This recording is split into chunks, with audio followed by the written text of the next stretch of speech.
Now we're going to continue working on problems related to force and electric fields. And the next assigned homework problem is number 14. Number 14 states,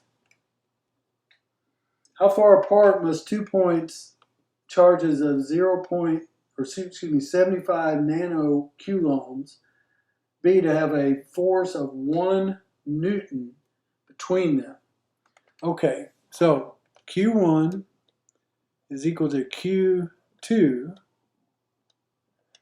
is equal to, it says 70 nanocoulombs, so that's, or 75 nanocoulombs, so that's 7.5 times 10 to the minus 8 coulombs. It's negative because they're both, it says that they're both negative, they both have the same charge. The force, they want to know how far apart they would have to be if the force is going to be exactly 1 Newton. So if we have our equation, F is equal to K Q1 Q2 over R squared, then F over K is going to equal Q1, let's just say Q squared since they're the same, over R squared. So if you multiply this by that, you end up with R squared F over K is equal to Q squared. So R is going to equal Q squared times K over F and the square root. And so that's going to be the square root of 7.5 times 10 to the minus 8 squared times 8.99 times 10 to the 9th divided by 1. Doing the math here, you end up with 7.11 times 10 to the minus 3 meters, or 7.11 millimeters. So when you generate a fairly large force with a very small charge, you end up with a fairly small distance between them. The next one is number 15.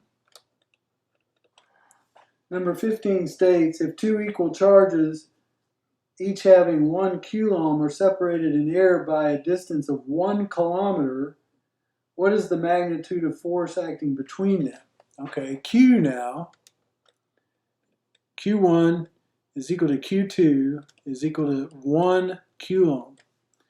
And the distance, R, is 1 kilometer or 1,000 meters. And so the F is going to equal 8.99 times 10 to the 9th times 1 squared over 1,000 squared, which is going to equal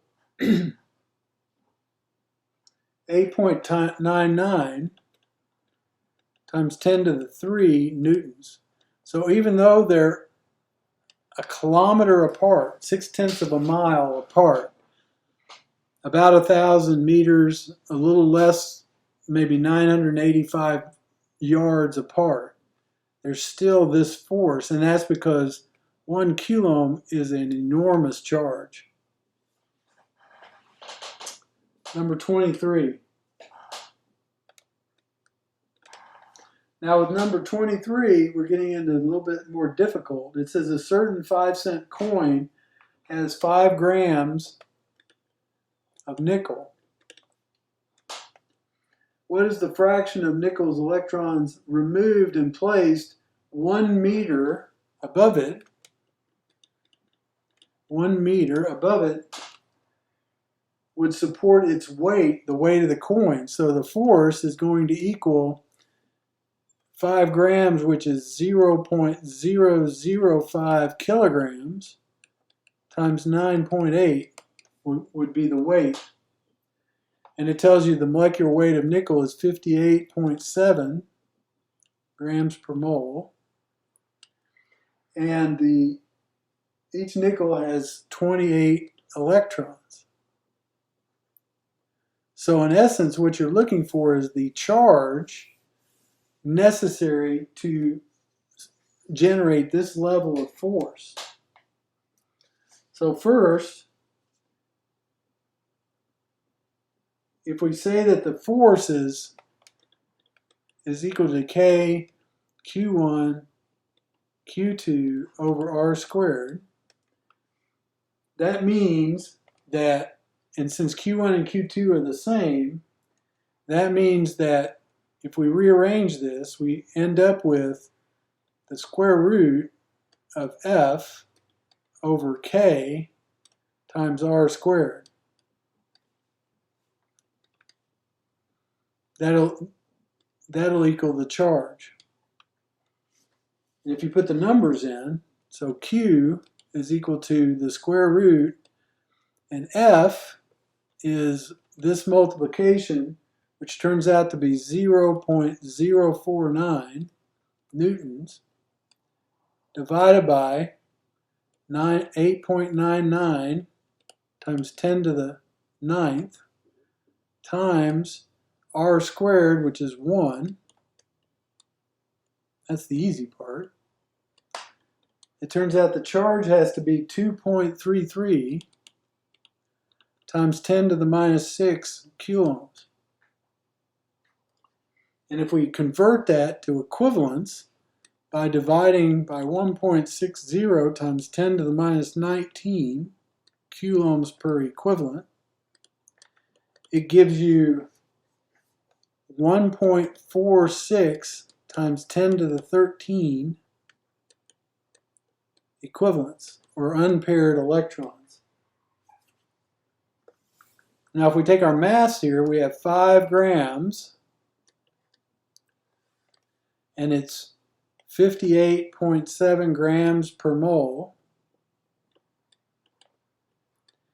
And that tells you how many moles, and then there are 6.02 times 10 to the 23rd atoms per mole. And then it tells you that there are 28 electrons per atom. And so the total number of electrons in that is 1.44 times 10 to the 24 electrons,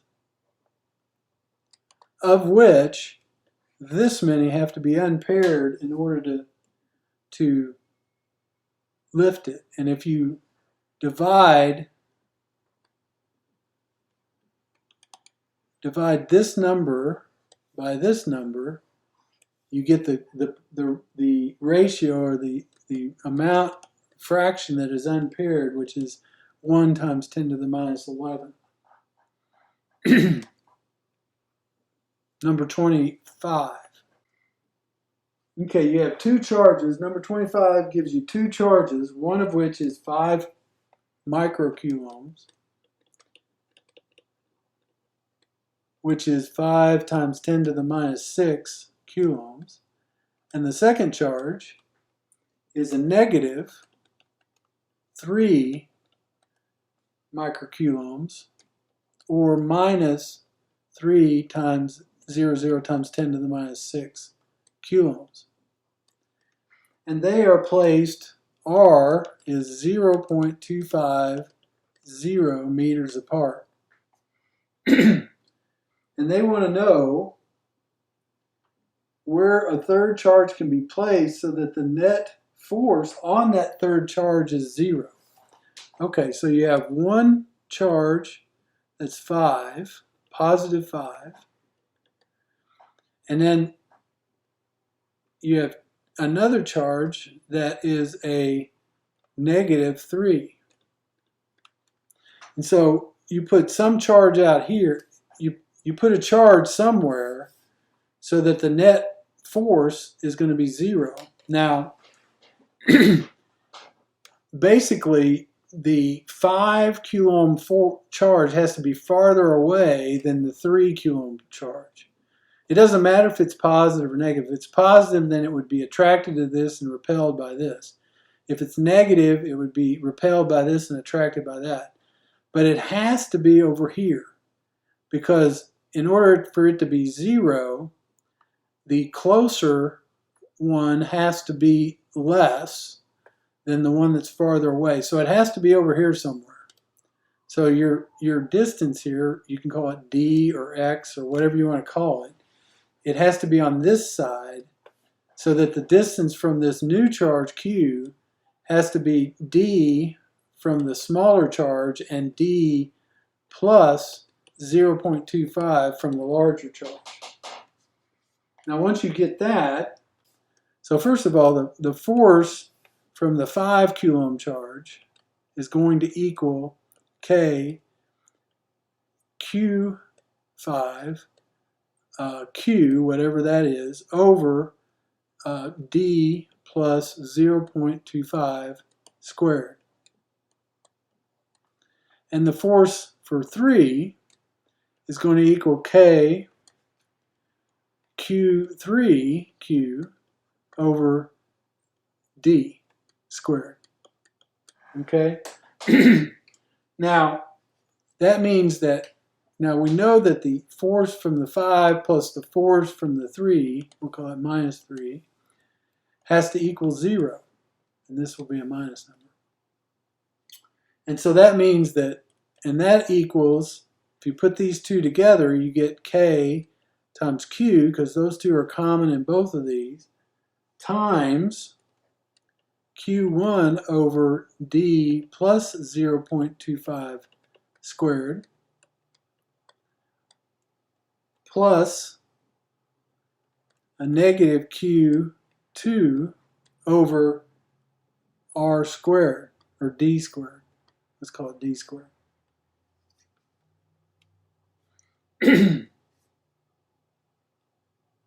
And so if you rearrange this and do the math, and I'm not going to do all that because it's kind of cumbersome, but if you rearrange this and do the math, then R has to be 0.859 meters.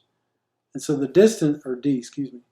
So the distance from this Q, you can drop this because it has no impact on this because it's the same in both calculations. And so you end up solving this with 0. And that ends up giving you the answer. Calculate the magnitude of an electric field 2 meters from a point charge of 5 microcoulombs. Okay, this is the new section. We're changing to E, which is the field, is equal to the charge divided by R squared times K. And so in this case, E is going to equal, now Q is 5 microcuries, or 5 times 10 to the minus 3, divided by R, which is 2 meters, so that's 2 squared, times K, which is 8.99 times 10 to the 9th. And so you get a field of 1.13 times 10 to the 7th newtons per coulomb. Okay? Now, by taking the 1Q out, what you're saying is that at this distance, if a point charge comes to this distance, it's dependent on the charge of that point charge, what the force will be that acts on it. So we're going to stop at this point and move on to the last recording.